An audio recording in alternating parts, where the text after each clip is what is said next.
Jubilee Hills RO office దగ్గర ఫార్మసిటీ బాధిత రైతులు ఆందోళనకు దిగారు. ఫార్మసిటీ జీవోను రద్దు చేయాలని డిమాండ్ చేస్తున్నారు. తమ భూములకు తమ పేర్లను ఆన్లైన్లో అప్డేట్ చేయాలని కోరుతున్నారు.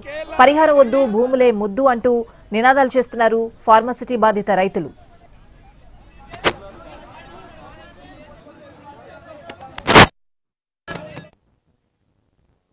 స్థానిక సంస్థ ఎన్నికల్లో వందలాది మంది యువతం కానీ రైతులం కానీ ముందుకు వస్తూ ఉంటాము. ఎక్కడిదక్కడ అరికడతాం నీ ప్రభుత్వాన్ని అని చెప్పేసి మేము డిమాండ్ చేస్తూ ఉన్నాం. అదేవిధంగా మాకు ఇచ్చినటువంటి మంత్రివర్గం ఈరోజు మేము ఇంత చేసినా మీకు చౌబారట్లేదా అని నేను కేబినెట్ మినిస్టర్లకు అడుగుతూ ఉన్నాను. అయ్యా, మేము చెప్తున్నాం ముఖ్యమంత్రి వర్యులు, నీకు జూబ్లీహిల్స్లో నీకు తగిన గుణపాఠం మేము చెప్తాం. నీకు వ్యతిరేకంగా ఖచ్చితంగా మేము కాంగ్రెస్ పార్టీకి ఓటు వేయకుండా అయ్యా మీకు హైడ్రా తెచ్చిండు, మాకు ఫార్మాసిటీ తెచ్చిండు. హైడ్రాలో ఉన్నటువంటి మొత్తాన్ని మేము ఆగం చేస్తూ ఉంటాడు, మమ్మల్ని ఆగం చేసి రోడ్డు పాలకి తెచ్చిండు అని చెప్పేసి మేము రేవంత్ రెడ్డికి హెచ్చరికలు చేస్తూ ఉన్నాం. మా భూములు ఏంటనే ఆన్లైన్లో ఎక్కేయాలి, మేము మాత్రం భూములు ఇవ్వము.